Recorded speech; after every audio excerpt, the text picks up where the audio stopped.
नमस्कार, INA analysis देख रहे हैं आप और मैं हूं आपके साथ दिव्या। देश में मोदी सरकार 5 साल चलेगी या नहीं, मध्यावधि चुनाव होंगे या नहीं, और इस पर शायद ही कहीं और चर्चा हो रही हो, लेकिन छत्तीसगढ़ में इस पर भी जुबानी जंग शुरू हो गई है। भाजपा सदस्यता अभियान चला रही है, जिसमें छत्तीसगढ़ के अंदर 50 लाख और देश में 10 करोड़ नए सदस्य बनाने का लक्ष्य है। कांग्रेस को इसी के पीछे मध्यावधि चुनाव की आशंका दिख रही है। कांग्रेस को क्यों दिख रही देश में मध्यावधि चुनाव की आशंका, इस पर क्या है बीजेपी और राजनीतिक जानकारों का नजरिया, इसी पर हम बात करेंगे, लेकिन उसके पहले देखते हैं रिपोर्ट। छत्तीसगढ़ में इन दिनों सियासी संग्राम मचा हुआ है। शायद ही कोई दिन ऐसा हो जिस दिन किसी न किसी मुद्दे पर जुबानी जंग न हो। अब नया मसला मध्यावधि चुनाव का आ गया है। भाजपा देशव्यापी सदस्यता अभियान चला रही है। देश में 10 करोड़ भाजपा के नए सदस्य बनाने का लक्ष्य है। कांग्रेस इसे मध्यावधि चुनाव की तैयारी बताने लगी है। मैं ये जानना चाहता हूँ, ये सदस्यता अभियान किसके लिए करा रहे हो? अभी तक ऐसा होता था कि लोकसभा के चुनाव आ रहे हैं, विधानसभा के चुनाव आ रहे हैं, हमें जीतना है। अभी तो पंचायत और नगर पंचायत के चुनाव आ रहे हैं। आप सदस्यता अभियान करा के करना क्या चाहते हो? हमने तो इधर उधर से हवा सुनी है कि लोकसभा का मध्यावधि चुनाव होने वाला है, तो हम ये जानना चाहते हैं, क्या ये लोकसभा के मध्यावधि चुनाव के लिए चुनाव अभियान समिति, जो भी समिति उनकी बनी, उनके द्वारा मतदाताओं की सूची तैयार की जा रही है? कांग्रेस के इस बयान पर बीजेपी हमलावर है। वो इस पर तंज कसने के साथ इसे कांग्रेस की बौखलाहट करार दे रही। भाजपा का कहना है कि छत्तीसगढ़ में निकाय और पंचायत चुनाव होने हैं। कांग्रेस को कहीं बैठने की जगह नहीं मिल रही, इसलिए बौखलाहट में कांग्रेस के नेता कुछ भी बोल रहे हैं। सदस्यता अभियान महाअभियान है और ये हमारे पार्टी का रूटीन का काम है कि एक निश्चित समय के बाद फिर से नए सदस्यता लेना रहता है, और ये हमारा सदस्यता अभियान में टारगेट मिला हुआ है। उस जो टारगेट है उससे हम आगे जाएंगे। कांग्रेस जो है बौखलाहट में है, कुछ भी बोल रहा है। विधानसभा चुनाव में करारी हार हुई है, लोकसभा चुनाव में करारी हार हुई है, और आने वाला पंचायत और निगम के चुनाव में भी उसकी करारी हार होगी। उनको कहीं बैठने का जगह नहीं मिलेगा। लोकसभा चुनाव में एनडीए गठबंधन ने 293 सीटें जीतकर सरकार बनाई है। इसमें चुनाव में बीजेपी ने 240 सीट जीती है। बीजेपी को अपने दम पर बहुमत में आने के लिए 32 सीटों की जरूरत है। वहीं कांग्रेस की अगुवाई वाले यूपीए के पास फिलहाल 234 सीटें हैं। ऐसे में उसे सत्ता में आने के लिए 38 सीटों की जरूरत है। मोदी सरकार 5 साल चलती है या गिरती है, ये तो समय के गर्भ में है, लेकिन छत्तीसगढ़ में मध्यावधि चुनाव पर भविष्यवाणी होने लगी है। रायपुर से अद्वैत नाइक की रिपोर्ट। तो कांग्रेस को देश में मध्यावधि चुनाव की आशंका दिखाई दे रही है, और इस पर क्या है बीजेपी और राजनीतिक जानकारों का नजरिया, इसी पर हम बात करेंगे। हमारे साथ 3 खास मेहमान जुड़ गए हैं। कांग्रेस प्रवक्ता जावेद खान जी, बीजेपी का पक्ष रखने के लिए तौकीर रजा जी, और पीसी रथ, वरिष्ठ पत्रकार। आप तीनों का ही बहुत बहुत स्वागत है। सबसे पहला सवाल मेरा जावेद जी आपसे ही है कि इतनी दूरदर्शी सियासत क्यों हो रही है? सदस्यता अभियान में मध्यावधि चुनाव की तैयारी आपको दिख रही है, ये काफी दूरदर्शी सियासत नहीं हो गई?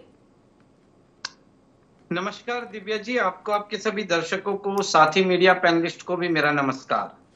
देखिए, आज मध्यावधि चुनाव की आशंका जन क्यों ले रही है और कहां से ले रही है, इस पे 2-3 चीजें हैं, मैं आपको प्रकाश डालना चाहूंगा। भारतीय जनता पार्टी 2024 के लोकसभा चुनाव में एक नारा देकर के उतरी थी, अब की बार 400 पार।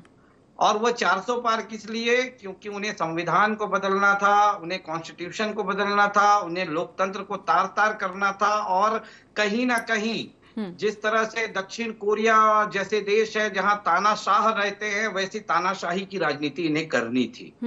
देश की जनता ने इस चीज को समझा और इन्हें 400 पार तो छोड़िए, ये पिछली बार 303 आए थे, उसमें भी कटौती करते हुए करीब करीब 20% सीटों की कटौती करते हुए 240 में लाकर के खड़ा कर दिया। आज इस सरकार की स्थिति यह है कि इन्हें बैसाखी के सहारे सरकार चलानी पड़ रही है, और बैसाखी के सहारे ये जो सरकारें चलती हैं, वह सरकारों में कहीं ना कहीं आप देखेंगे ब्लैकमेलिंग होती है, उनके हिसाब से चलने वाली चीजें होती है। इसीलिए तो पहली बार ऐसा हुआ है बजट में कि बिहार को 58,900 करोड़ रुपए का विशेष पैकेज देना पड़ा। आंध्र प्रदेश को 15,000 करोड़ रुपए का विशेष पैकेज देना पड़ा। कहीं ना कहीं अपनी सरकार को बचाने के लिए, अपनी बैसाखियों को संभाल के रखने के लिए तो यह कार्य करना पड़ा। और पर लेकिन देश के प्रधानमंत्री आज भी इस चीज को नहीं समझ रहे हैं। आज भी वह सोचते हैं कि हम दो और हमारे दो की सरकार चल रही है, और वो अपनी हठ धर्मिता पे आज भी कायम है। इसीलिए कहीं ना कहीं आज भारतीय जनता पार्टी को यह लग रहा है कि जिस तरह से उनकी साख गिरती जा रही है, जिस तरह से देश की जनता उन्हें नकारना शुरू कर चुकी है, तो उन्हें लग रहा है कि कहीं ना कहीं बीच में मध्यावर्ती चुनाव हो जाए, इससे पहले हम तैयारी कर लें। और इसी चीज की आशंका को पहले भी भूपेश बघेल जी ने भी कहा था, और हमारे नेता विपक्ष चरणदास महंत जी भी कह रहे हैं। हम तो भारतीय जनता पार्टी से पूछते हैं, भाई आप बता दो ना, आप कितने आश्वस्त हो कि 5 साल आप सरकार चला पाओगे। और दूसरी बातें, और जिन चीजों को लेकर के आप पिछले 10 साल से हल्ला करते थे, वो चीजों को आप तो पूरा नहीं कर पा रहे हो। क्योंकि जो 2 बैसाखी आपको मिली है, वो 2 बैसाखी तो कहीं ना कहीं अपने अपने राज्यों में सेकुलर है, वो हिंदुत्व वाली छवि वाली पार्टियां ही नहीं है वो। तो आप बताइए कि कैसे आप मैनेज करेंगे। और जनता की गाढ़ी कमाई, जनता के टैक्स का पैसा को देश भर में लगाने की बजाय अगर आप बिहार में 58,900 करोड़ वहां दे दोगे, 15,000 करोड़ रुपए आंध्र प्रदेश में दे दोगे, तो कब तक इस तरह की ब्लैकमेलिंग में देश की जनता पिसते रहेगी। देश की जनता की गाढ़ी कमाई आप अपना सत्ता सुख भोगने के लिए झोंकने का कार्य कर रहे हैं, और कब तक झोंकेंगे। इसीलिए हम आशंका जता रहे हैं कि एक समय के बाद में जो डिक्टेटर के रूप में पूरे देश में 10 साल से जाने जाते रहे हैं, वो डिक्टेटर ऐसी बैसाखी की सरकार कितने दिन चला पाएंगे। चलिए ठीक है, जावेद जी तौकीर जी से जवाब ले लेते हैं। तौकीर जी, जावेद जी का जवाब दे दीजिए। और मेरा भी एक सवाल है कि क्या आपको भी मध्यावधि चुनाव की आशंका दिखाई दे रही है? देखिए, सर्वप्रथम तो मैं एक चीज बता दूं आपको कि जो जावेद जी बता रहे हैं तानाशाह का रवैया 2 साल तक इंदिरा गांधी के शासन में इमरजेंसी लगाकर किसने तानाशाही करी, ये सब जानते हैं। ऐसा है कि तानाशाह के साथ साथ वो श्रीलंका को टापू बेचने वाली एक देश की किस प्रकार से महिला रही, ये सब जानते। तानाशाही किसने करी, पत्रकारों को जेलों में किसने ठूसा, और नेताओं को किसने जेलों में अंदर ठूसा, और उसके खिलाफ अगर कोई बोल भी देता था तो उसको अंदर ठूस देती थी। ये जनता जानती है और जनता समझती है। ये अपने बारे में बता रहे हैं। और रही बात बैसाखी की सरकार की, 2004 से 2014 तक बैसाखी की सरकार किसकी रही, ये भी आप भी जानती है, यूपीए गवर्नमेंट में। और उसके साथ साथ इसके पहले भी आपने बैसाखी की सरकारें चलाई हैं, लेकिन लगता है ये ख्वाब देखने के लिए क्या होता है, बर्दाश्त नहीं हो रहा है। सत्ता की लोलुपता में अंधे लोग, इनको ये नहीं बर्दाश्त हो रहा है। जैसे इंदिरा गांधी ने सत्ता की लोलुपता में अंधे होकर शासन को अपने गिरफ्त में लेकर इमरजेंसी लगा दी थी, उसी प्रकार से ये सोचते हैं कि अब ये भी फिर से हम बैसाखी की सरकार बनाने की कोशिश करेंगे। बैसाखी की सरकार नहीं साहब, आपने तो एक बार 1 वोट से हमारी जो है राजनीतिक सुचिता की बात थी, हमारे अटल जी ने उस बात को समझौता नहीं किया। नहीं तो ये मोदी जी की सरकार है भाई साहब, इसको तो गिराने के लिए आपको 100 ख्वाब भी देखते रहे, 1000 ख्वाब भी देखते रहे, लाखों ख्वाब देखते रहिए, कोई फर्क नहीं पड़ने वाला। ये माननीय मोदी जी की सरकार है और संगठन से चलती है, किसी 2 लोग की अब 4 लोग से नहीं चलती। ये पूरी सरकार जो है अपने विकास का एक मॉडल पेश करी है और विजन बता के रखी हुई है कि 2047 का विकसित भारत का जो स्वप्न है हम उसको करके रहेंगे। और उसका जीता जागता हुआ उदाहरण है, सारी जगह आप इंफ्रास्ट्रक्चर देख लीजिए। इसके पहले जो 65-70 सालों में जो नहीं हुआ, वो माननीय मोदी जी की सरकार ने कुछ वर्षों में करके दिखाया। ये अपने आप में उपलब्धि नहीं है तो क्या है, लेकिन इनसे पछता नहीं है, क्योंकि ये सत्ता की लोलुपता में अंधे हैं। इसके कारण से ये सब बातें करते नजर आते हैं। आप बताइए कहां से मध्यावधि चुनाव का संकेत नजर आता है। ये जो है भूपेश बघेल एक जो है आडंबर पैदा करके 5 साल जो सरकार में आ गए, वैसी आडंबर पैदा करने की कोशिश कहीं ना कहीं करते रहते हैं। लेकिन बकरी की मां कब तक खैर मनाएगी। जनता ने उनको उखाड़ फेंका है। लोकसभा चुनाव में तो बुरे सर के बल गिरे थे, तब भी ये सुधरने वाले नहीं है। अब जनता इनको जो है अभी जो चुनाव आ रहा है उस पर भी ये बहुत बुरी तरह पटकनी देने वाली है। नगरीय निकाय चुनाव, पंचायत चुनाव में आप देखिएगा, ये तो विधानसभा चुनाव बुरी तरह आ रहे हैं, लोकसभा चुनाव तो और ज्यादा बुरी तरह आ रहे हैं। और अभी देखिएगा नगरीय निकाय चुनाव में इनका क्या हाल होने वाला है। और मध्यावधि की सपना देख रहे हैं। ये क्या अटल जी की सरकार समझ रहे हैं क्या भाई साहब? ये अटल जी की सरकार नहीं है, माननीय मोदी जी की सरकार है। वो किसी चीज से समझौता नहीं करते। लेकिन तौकीर जी, जावेद जी का तो ये भी कहना है कि सरकार तब तक चल पाएगी या नहीं।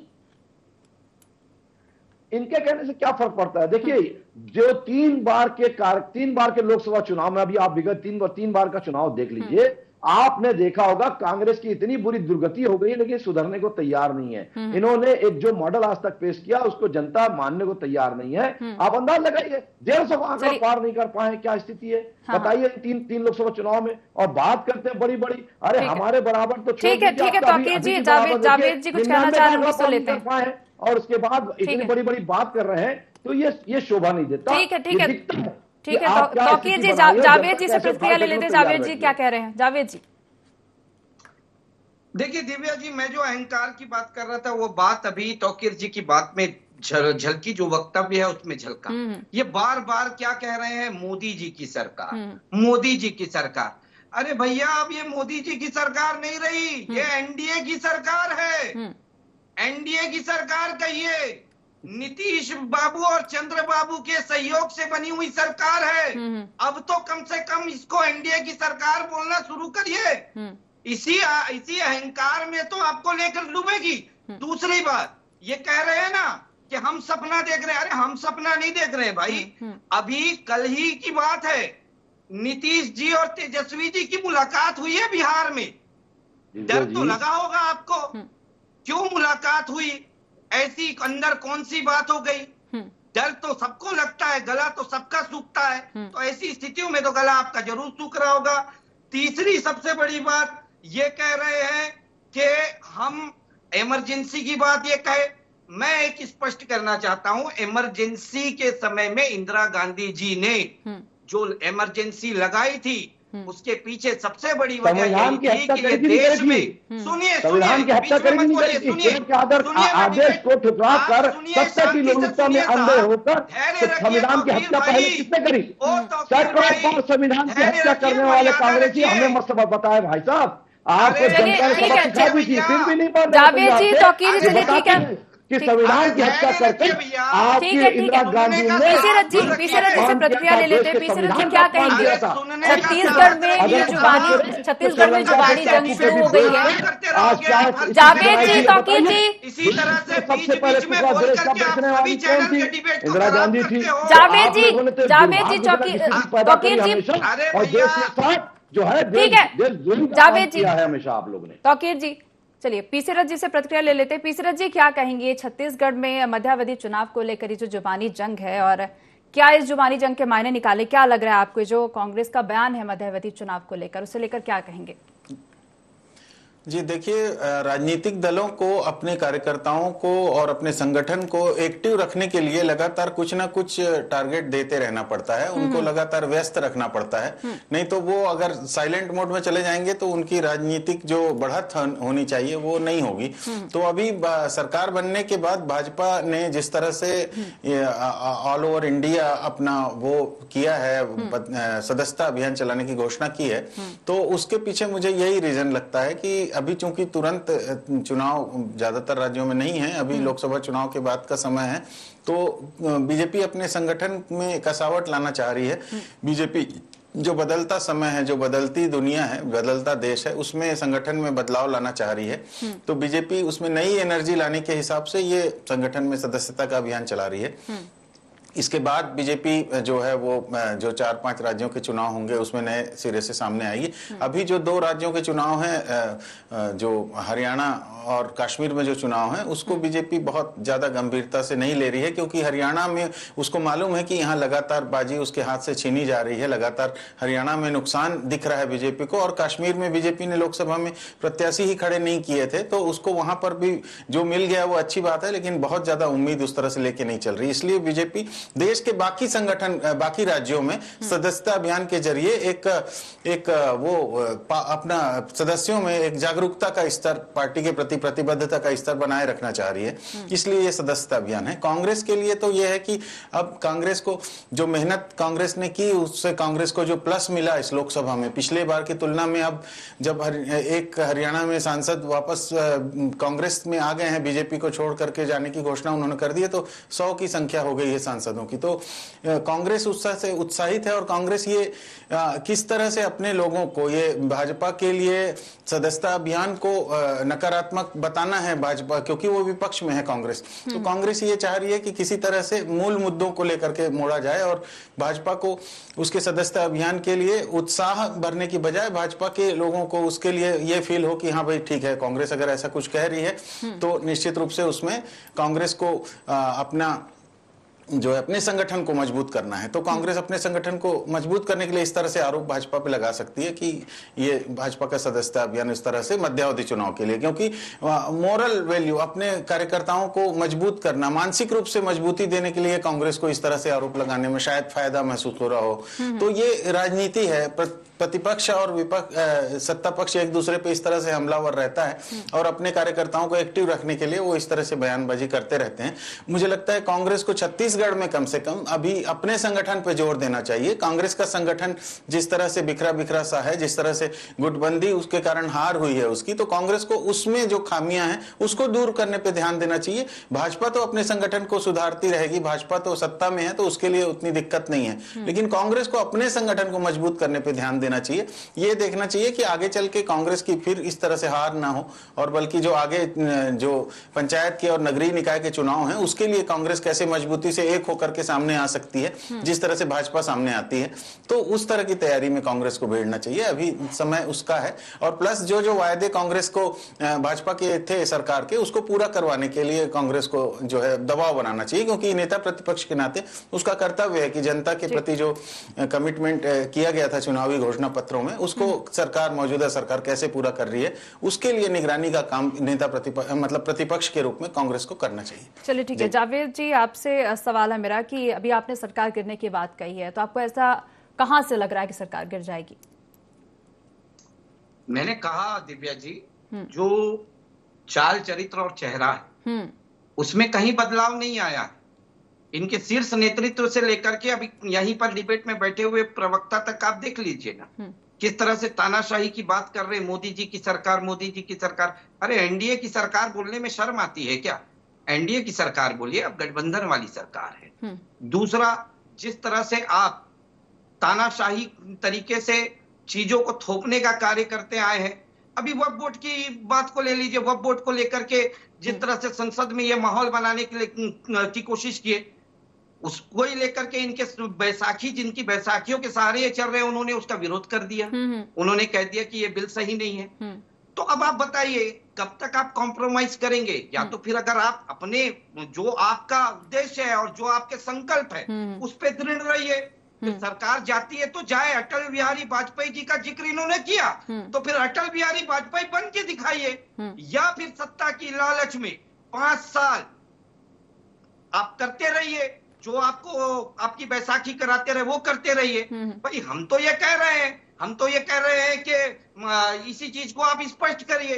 दूसरी चीज, हमारे वरिष्ठ पत्रकार जी को मैं सुन रहा था कि वो कह रहे थे कि कांग्रेस को लेकर के, तो मैं बताना चाहता हूं, देखिए कांग्रेस छत्तीसगढ़ में बिल्कुल अपने संगठन के लिए भी काम कर रही है। आज विपक्ष की भूमिका जिस तरह से कांग्रेस निभा रही है, इस 8 महीने में निभाई है, ये तो 5 साल के 4.5 साल में नहीं निभा पाए थे।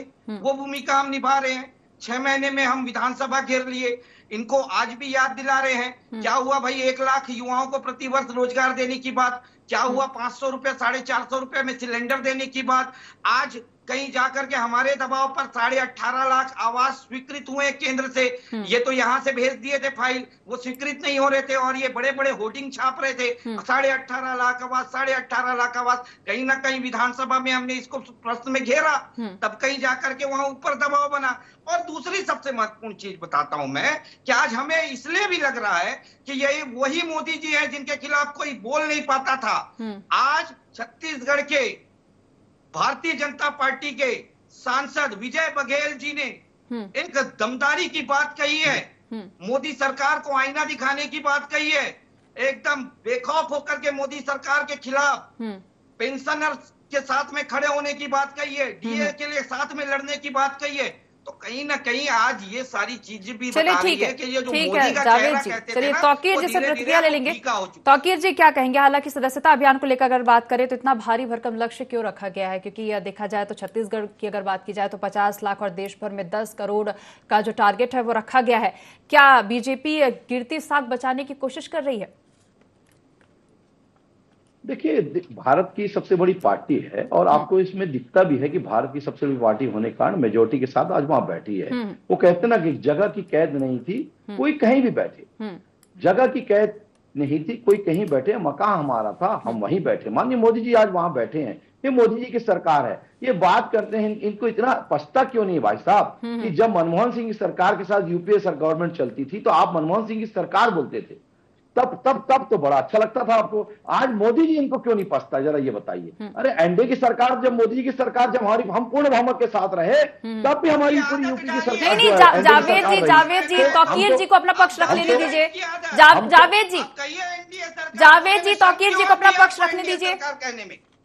जावेद जी तौकीर जी को अपना पक्ष रखने दे पहले। तौकीर जी बोलिए। तो दुर्गति तो इनकी हो चुकी है, इसलिए घबरा के आज ये जो उल जुलूल बातें करते हैं, इससे समझ में आता है। और घमंड किसका दिखता है, तानाशाही किसका दिखता है? तानाशाही तो इनके खून में है, तानाशाही तो इनके खून में है, तानाशाही इनके डीएनए में, भ्रष्टाचार इनके डीएनए में है। जावेद जी अभी आपने अपना पक्ष रखा ना, अभी आपने अपना पक्ष रखा। कोई जावेद जी आज तक नहीं किया, जरा बता दीजिए। आज इसी कारण से सब चीजें जावेद जी अभी आपने अपना पक्ष रखा ना, तौकीर जी को पहले अपना पक्ष रख लेने। मत बोलिए भाई साहब, इतना पेट में दर्द हो रहा है तो थोड़ा सा शांत बैठिए, पानी पी लीजिए। ऐसा है कि जो दिखता है कि तानाशाही रवैया और भ्रष्टाचारी रवैया कांग्रेस के डीएनए में रहा है और उसी कारण से स्थिति है। आज हमारा जो इंफ्रास्ट्रक्चर का मॉडल है, बताइए जरा, इन 10 वर्षों में ये जो माननीय मोदी जी ने 11 वर्षों में जो मॉडल पेश किया विकास का, इसके पहले क्यों नहीं दिखता था? आप तो 70 एयरपोर्ट से ज्यादा नहीं बढ़ा पाए थे 60 वर्षों में, हमने मात्र 10 वर्षों में उससे ज्यादा दुगना कर दिया। हर चीज को दुगना करके दिखा दिया, तिगुना करके दिखा दिया। आपने क्या करा? आपने तो सिर्फ भ्रष्टाचार किया। नेहरू के जमाने से सेना में जो जीप घोटाला हुआ था, वहां से जो डीएनए इनका भ्रष्टाचार दिखा और आज तक वो दिखता चला आ रहा है। आपने तो ऐसा है कि नेहरू ने जो भ्रष्टाचार चालू किया था, 70 की लोलुपता में अंधे होकर सुभाष चंद्र बोस जी को कहां किनारे लगा दिया था। नहीं तो एक गली एक मोहल्ला नहीं आजाद करा पाया कभी नेहरू ने या उनके लोगों ने। और माननीय देखिए, सुभाष चंद्र बोस जी ने इतना बड़ा टापू आजाद करा दिया, झंडा फहरा दिया, वहां के प्रधानमंत्री बन गए, लेकिन आपने कभी मान्यता नहीं दिया। दूसरे 9 देशों ने मान्यता दे दी, सिर्फ जलन के बारे आपके बर्दाश्त हुआ और उसी कारण से उनका सदमा आज तक उनको लगा रहा। माननीय सुभाष चंद्र बोस जी साफ दिखता है कि आप लोग सत्ता की लोलुपता में अंधे हो, सिर्फ भ्रष्टाचार करने के अलावा ठीक है जावेद जी, तौकीर जी, जावेद जी, तौकीर जी, देख चुकी दुनिया और पीसी जी से प्रतिक्रिया ले लेते हैं। पीसी जी से प्रतिक्रिया लेंगे। तौकीर जी, माननीय मोदी जी के नेतृत्व में पेश है ये बहुत मॉडल है भारत का 2045। जावेद जी, तौकीर जी, पीसी जी से प्रतिक्रिया लेंगे। पीसी जी क्या कहेंगे? ये कहना गलत नहीं होगा कि पहले और दूसरे कार्यकाल जैसे अगर बात की जाए तो फैसले मोदी सरकार नहीं ले पा रही है और देखा जाए तो सहयोगी दल भी, अभी जावेद जी कह रहे थे कि वक्फ बोर्ड और जातिगत जनगणना जैसे मुद्दे जो हैं उनमें भी जो सहयोगी दल है वो सपोर्ट नहीं कर पा रहे थे। तो क्या लग रहा है कि समयावधि चुनाव का फैसला जो है वो ले सकते हैं आगे? जी देखिए, राजनीति में कुछ भी असंभव नहीं होता राजनीति में। और दूसरी बात, जिन लोगों का समर्थन से केंद्र सरकार चल रही है उनके अपने जो पृष्ठभूमि है उसके आधार पर इस तरह से अनुमान लगाया जा रहा है।